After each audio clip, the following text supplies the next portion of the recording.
Hello बच्चों, let's read the question. Which of the following equations represent calcination? A option is यहाँ पर zinc को oxygen की presence में हीट किया ZNO प्रोडक्ट मिलता है. बी में मैग्नीशियम कार्बोनेट को विदाउट प्रेजेंस ऑफ ऑक्सीजन मतलब एब्सेंस ऑफ ऑक्सीजन में हीट करते हैं तो मैग्नीशियम ऑक्साइड और कार्बन डाइऑक्साइड मिलता है. सी में सिल्वर को जब HCl के साथ ऑक्सीडाइज कराया जाता है तो AgCl प्लस वाटर.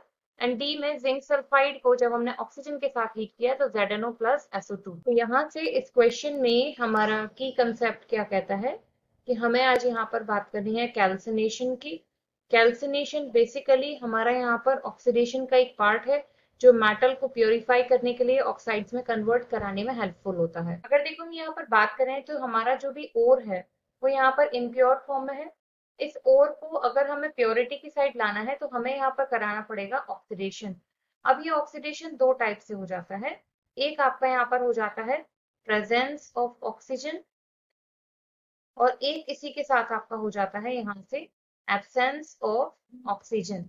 तो जो एब्सेंस ऑफ ऑक्सीजन होता है इसको हम बोलते हैं कैल्सिनेशन और जो प्रेजेंस ऑफ ऑक्सीजन होता है उसको हम बोलते हैं रोस्टिंग. तो बेसिकली क्या होता है कि जिन कंपाउंड्स में ऑलरेडी यहाँ पर ऑक्सीजन प्रेजेंट होता है लाइक आपके कार्बोनेट्स हो गए, वहां पर हम क्या करते हैं कि ऑक्सीजन की एब्सेंस में डायरेक्टली हीट करा देते हैं और जहां पर आपका सल्फर यानी कि सल्फाइड्स होते हैं उन्हें हम ऑक्सीजन के साथ वहां पर हीट कराते हैं. और रिवर्बरेटरी फर्नेस में ये बेसिकली ये पूरा प्रोसेस किया जाता है. अगर वहां पर आपको कैल्सिनेशन करना है तो जो ओपन चैम्बर्स है उनको क्लोज कर दिया जाता है और अदरवाइज अगर हम रोस्टिंग कर रहे हैं तो जहाँ विंडोज या चैम्बर्स जिनको बोला जाता है उन्हें हम ओपन रखते हैं ताकि एयर वहां से कंटिन्यूअसली पास की जा सके. अब हमें क्या देखना है कि इन सब इक्वेशंस में जहां पर भी ऑक्सीजन यूज नहीं हो रहा है, जो भी एब्सेंस में हो रही है, वही हमारे लिए कैल्सिनेशन है.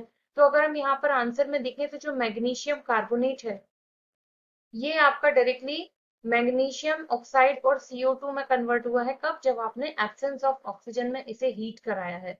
बाकी अगर हम ऑप्शंस देखें तो फर्स्ट ऑप्शन में आपका क्या रहा है ऑक्सीजन की प्रेजेंस में, सेकंड में ऑक्सीजन की एब्सेंस, थर्ड में ऑक्सीडेशन कराया गया मतलब ऑक्सीजन की प्रेजेंस रही है, यहाँ पर भी कोई ना कोई ऑक्सीजन प्रोवाइड करने वाला रहा है. और फोर्थ में देखें तो ये भी ऑक्सीजन की प्रेजेंस में है तो बी हो जाएगा हमारा यहाँ से correct answer. I hope you understood well. Thank you.